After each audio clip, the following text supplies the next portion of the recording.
ఓం గణేశాయ నమ సరస్వతాయ నమ గురు దత్తాత్రేయ నమ గురు బ్రహ్మ గురు విష్ణు గురుదేవ మహేశ్వర గురు సాక్షాత్ పరబ్రహ్మ తస్మై శ్రీ గురువే నమ సదా నమ్రకృష్ణమూలదివాస సుధా శ్రవణంతపమత్యం ప్రియంతం తరుం కల్పక్షాధికం సాధయంత నమామీశ్వరం సద్గురుం సాయినాథం.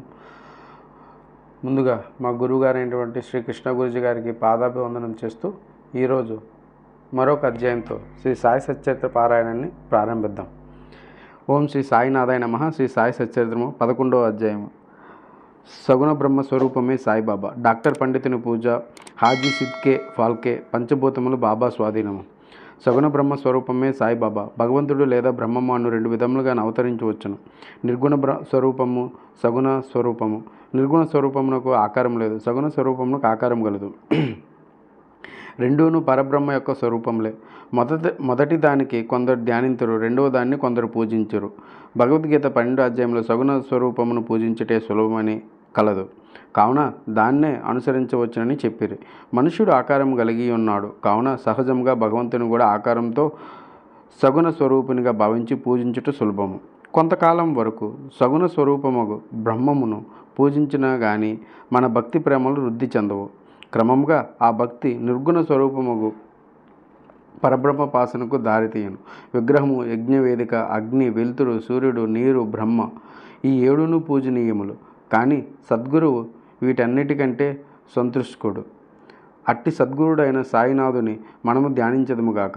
వారు రూపుదాల్చిన వైరాగ్యము, నిజభక్తుల విశ్రాంతి ధామము, వారి వాక్కుల యందు మనకు కలిగే భక్తియే ఆసనముగా మన కోరికలన్నీ విసర్జించుటయే పూజ సంకల్పంగా చేసి వారిని ఉపాసింతుముగాక. కొందరు సాయిబాబా యొక్క భక్తుడనెదరు, కొందరు భగవంతుడందురు. కానీ మాకు మాత్రం బాబా సాక్షాత్కార భగవంతుని అవతారమే. వారు క్షమశీలీయులు, క్రోధరహితులు, రుజువర్తనులు, శాంతమూర్తులు, నిశ్చలులు, నిత్య సంతుష్టులు. శ్రీ సాయిబాబా ఆకారంతో కనిపించినప్పటికీ వాస్తవముగా వారు నిరాకార స్వరూపులు, నిర్వికారులు, నిస్సంగులు, నిత్యముక్తులు. గంగానది సాగర సంగములు చేయబోయుటకు ముందు దారిలో తపత్తులకు చల్లదనాన్ని ఇస్తుంది.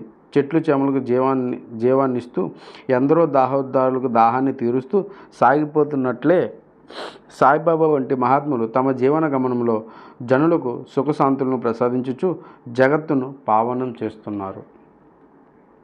భగవద్గీత యందు శ్రీకృష్ణుడు మహాత్ములు తన ఆత్మనియే తన సజీవ ప్రతిమ అని, తానే వారినని, వారే తానేనని ఉండి ఉన్నాడు. వర్ణింపవలనివి కానీ ఈ సత్యనానంద స్వరూపమే షిరిడీలో సాయిబాబా రూపమున అవతరించును. శృతులు బ్రహ్మమును ఆనంద రూపముగా వర్ణించుచున్నవి. తైత్తరీయ ఉపనిషద్ ఈ సంగతి పుస్తకములందు చదువుచున్నాము. కానీ భక్తులు ఈ ఆనంద స్వరూపమున షిరిడీలో అనుభవించిరి. సర్వమునకు ఆధారభూతముగు బాబా ఉపాధిరహితుడు. వారు తమ ఆసనం కొరకు ఒక గోనె సంచిని ఉపయోగించేవారు. భక్తులు దానిపై చిన్న పరుపు వేసి ఆనుకున్నట్టుకు చిన్న బాలిసను సమకూర్చిరి. బాబా తన భక్తుల కోరికలను మన్నించి వారి భావానుసారము తనను పూజించుటకు ఎట్టి అభ్యంతరము చూపకుండాను. ఇదే విధంగా మా గురూజీ కూడా ఎప్పుడైనా సరే తనకి ఏది ఒక డ్రెస్ కానీ ఏదైనా కొనివ్వడం తనకి నచ్చదు. So he always wear a T shirt and jean pant. That's the standard colour he wears. కానీ ఇక్కడ ఏమవుద్దంటే ఎవరైనా శిష్యులు కానీ ఎవరైనా డివోటీస్ కానీ డిసైపుల్స్ కానీ ప్రేమతో ఏమైనా తీసుకొచ్చిస్తే దాన్ని మాత్రం తీసుకోనని చెప్పరు. దాన్ని మనం ఇచ్చే అతి చిన్న గిఫ్ట్ ఏదైనా కానీ, ఈవెన్ ఒకరు తనకి ఇష్టమైన తనకి ఎంతో తన దేవునికి చేసే ప్రసాదం తీసుకొచ్చి గురూజీకి ఇంతే చిన్న బాక్స్లో తీసుకొచ్చి పెట్టారు. ఆ రోజు తినే లంచ్, చాలా వెరైటీ ఆఫ్ లంచ్ ఉన్నది. కానీ ఆ లంచ్ని పక్కన పెట్టి ముందుగా దీన్ని స్వీకరించి చాలా హ్యాపీగా తృప్తిగా తిని అప్పుడు ఆమెను ఆస్వాదించారు. అంటే వాళ్ళకి ఎప్పుడు ఏది ఇష్టం ఉండదు, భక్తుల ఇష్టమే వాళ్ళ ఇష్టం అన్నమాట. అదే తన భక్తుల కోరికను మన్నించి వారి వారి భావానుసారం అనుసరించి తనను పూజింటి గట్టి అభ్యంతరము చూపుకుంటాను. ఇదే గురువులు మహాత్ముల యొక్క ఇది. మనం ఏ రకంగా ఫీల్ అవుతామో ఆ రకంగానే ఆ భావంతో మనం ఏ భావంతో పూజ చేస్తామో ఆ భావంతోనే మనల్ని రిసీవ్ చేసుకుంటారు అన్నమాట. కొందరు చామరులతోనూ కొందరు విసనకర్రతోనూ విసిరుచుండిరి, కొందరు సంగీత వాయిద్యములను మోగుచుండిరి, కొందరు ఆజ్ఞపాద్యములను సమర్పించుచుండిరి, కొందరు వారికి చందనము అత్తరు పూజిచుండిరి, కొందరు తాంబూలం సమర్పించుకుండిరి, కొందరు నైవేద్యం సమర్పించుకుండిరి. షిరిడీలో నివసించినట్లు కనిపించినప్పటికీ వారు సర్వంతర్యామి. అంటే షిరిడీలో ఉంటారు అనుకుంటాం, కానీ గురువులు అనే వాళ్ళకి మొత్తం మనం ఎక్కడ ఏం చేస్తున్నాం అని ప్రతిదీ కూడా తెలుస్తుంది. ఎక్కడ చూసినను వారే ఉండరు. భక్తులు బాబా యొక్క సర్వంతర్యమితము ప్రతిరోజు అనుభవించుచుండేవారు. సర్వంతమగు ఆ సద్గురుమూర్తికి మా వినయపూర్వక సాష్టాంగ నమస్కారములు. సో ఒకరోజు ఎలాగంటే అప్పుడు గోవాలో ఉండేటప్పుడు నేను కింద ఒక వ్యాలీ ఉండేది, ఆ వ్యాలీలో వాకింగ్కి వెళ్ళామన్నమాట. సో స్టీప్ స్లోప్ ఉండేది. అక్కడ ఏమైందంటే ఫస్ట్ ఒక రౌండ్ వాకింగ్కి వెళ్ళి వచ్చేసాను, స్టీప్ అయ్యి ఎక్కుతున్నాను అనమాట ఆ స్లోపు. వెనకుండి హెవీ లోడ్ లారీ జస్ట్ మనం ఏమంటాం హెయిర్ ఉన్న గ్యాప్ తోటి పక్క వెళ్ళేట ఆ వస్తుంటే నేను ఏం చేశానంటే బడ్స్ పెట్టుకొని మ్యూజిక్ వింటూ జాగ్ చేస్తున్నాను. జాగ్ చేస్తే సడన్గా ఒక పెద్ద గాలి వచ్చి నన్ను పక్కకి నెట్టింది. ఇలా జస్ట్ ఆ రెండు సైమల్టేనియస్ అంటే స్పాంటేనియస్గా రెండు సైమల్టేనియస్గా జరిగినాయి. నేను పక్కకి రావడం, లారీ వెళ్ళడం, ఆ గ్యాప్ కూడా ఎంత లేదు, చాలా స్మాల్ గ్యాప్ ఇద్దరికి. అంటే గురువులు ఎలాంటి వాళ్ళు అంటే సర్వంతర్యామని చెప్పడానికి ఇది ఒక నిదర్శనం. మనం ఎక్కడ ఏం చేస్తున్నా మన మీద ఎప్పుడు వాళ్ళ ఆశీర్వాదం అనేది ఉంటుంది. ఆ రోజు మా గురువు గారు ఆ గాలి రూపంలో నన్ను పక్కకు తోయిపోతే ఈరోజు మీ ముందు పారాయణం చేసేవాడిని కాదు. ఇలాంటి అనుభూతులు ఎన్నో జరుగుతాయి గురు శిష్యుల మధ్య. అవి ఎలా ఉంటాయంటే ఆ క్షణంలో కానీ ఇంకొక ఇదిలో కానీ అది అంత అనుభూతిని చెందకపోయినా తర్వాత దాన్ని మనం జ్ఞప్తికి తెచ్చుకునేటప్పుడు, ఇలాంటివి జరుగుతున్నప్పుడు, ఏదైనా మనకి ఇలాంటి చదువుతున్నప్పుడు అవి జ్ఞప్తికి వచ్చి ఆ పొందే ఆనందం అనుభూతి ఉంటుంది, వర్ణించలేనిది అది. డాక్టర్ పండితుని పూజ. తాత్యా సాహెబ్ నుల్కరు మిత్రుడైన డాక్టర్ పండిత్ ఒకసారి బాబా దర్శనముకు షిరిడి వచ్చాను. బాబా నమస్కరించిన పిమ్మట మసీదులో కొంతసేపు కూర్చున్నాను. అతని దాదాభట్ కిల్కర్ వద్దకు పొమ్మని బాబా చెప్పాను. డాక్టర్ పండిత్ అతడునే దాదాభట్ వద్దకు పోయాను. దాదాభట్ అతన్ని సగౌరవంగా ఆహ్వానించాను. బాబాను పూజించుటకే పూజా సామాగ్రి పల్లెంలో దాదాభట్ మసీదుకు వచ్చాను. డాక్టర్ పండిత్ కూడా అతన్ని అనుసరించాను. దాదాభట్ బాబాను పూజించాను. అంతకు మునిపెవ్వరూ బాబా నుదుటిపై చందనం పూయుటకు సాహసించలేదు. ఒక్క మహల్సపతి మాత్రమే కంఠన్మకు చందనం పూయించుండును. కానీ ఈ అమాయక భక్తుడు డాక్టర్ పండిత్ దాదాభట్ యొక్క పూజా పల్లెంలో నుండి చందనం తీసుకుని బాబా నుదుటిపై త్రిపురాండకారమును విరాశాను. అందరికీ ఆశ్చర్యం కలుగునట్టి బాబా ఒక్క మాటనియో అనక ఊరుకుండెను. ఆనాడు సాయంకాలం దాదాభట్ బాబాను ఎట్లా అడిగాను, బాబా, మీరెవ్వరైనా మీ నుదుటిపైన చందనం పూయముదమన్నా నిరాకరించరే? డాక్టర్ పండిత్ రాయగా ఈనాడు ఎలా ఊరుకుంటారు? అందులోకి బాబా ప్రసన్నమయ్యి ఇట్లా సమాధానం ఇచ్చాను. ఈ జాగ్రత్త వినండి.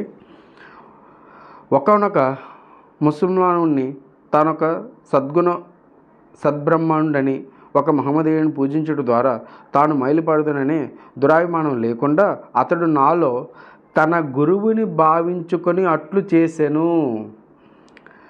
అతని నిష్కల్మషమైన భక్తి నన్ను కట్టిపడివేసినది. అతనికి నేనెట్లా అడ్డు చెప్పగలను? ఇదే విధంగా మా గురుజీ దగ్గర ఒక అజ్జా అని పుత్తూరు ఏరియాలో, అంటే మన కర్ణాటక పుత్తూరు ఏరియాలో అజ్జా అని ఒక గురువుగారు ఉండేవారు. అజ్జా కాలం చెందాక, అంటే తను పరమాత్మలో కలిశాక అతని శిష్యులు మా గురువుగారి దగ్గరికి వచ్చారు.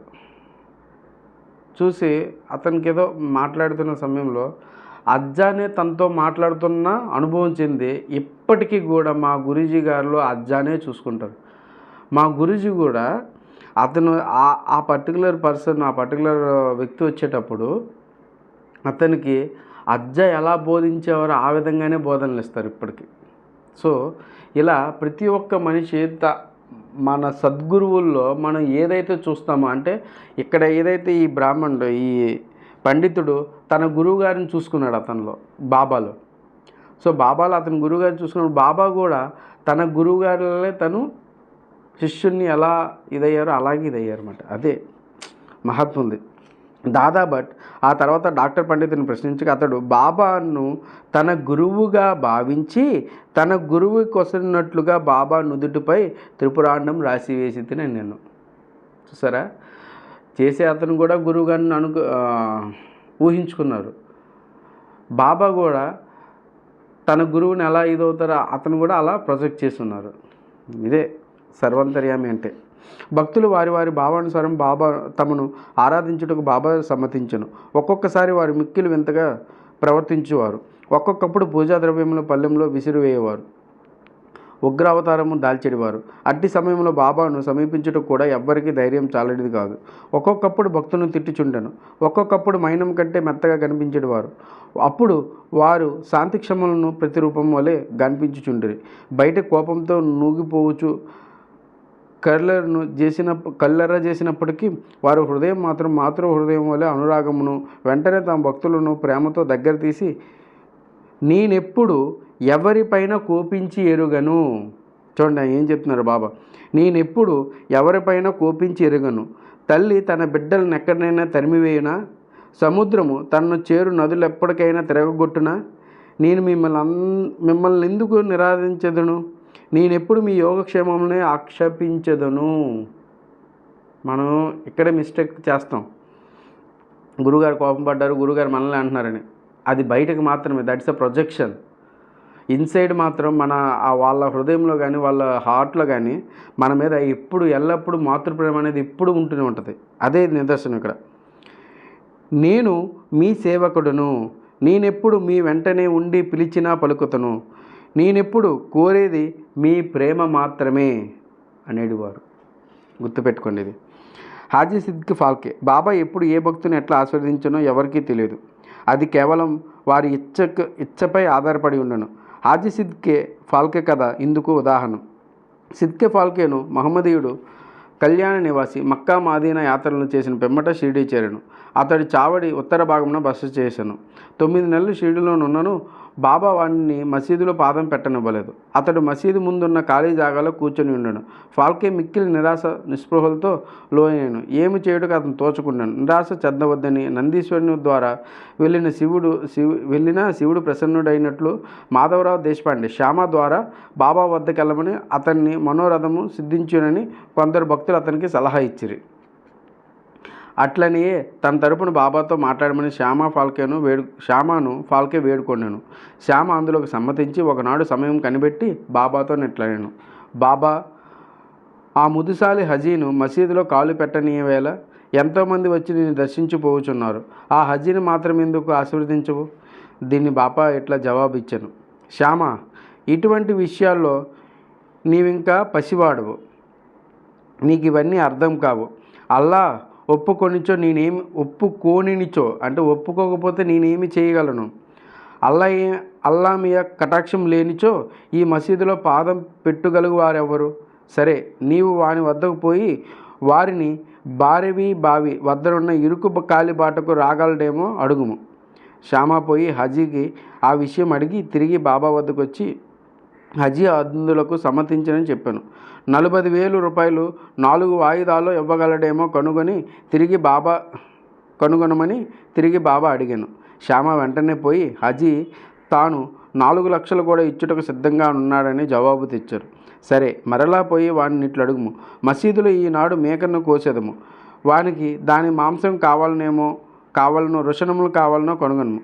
బాబా వారికి కొలంబ మసీదులో భిక్ష చేసి తెచ్చిన పదార్థములు ఇచ్చడి మట్టి పాత్రలోనున్న చిన్న మొక్కతోనైనా సంతృష్టి చెందినని శ్యామ ద్వారా హజీది బదులు చెప్పాను.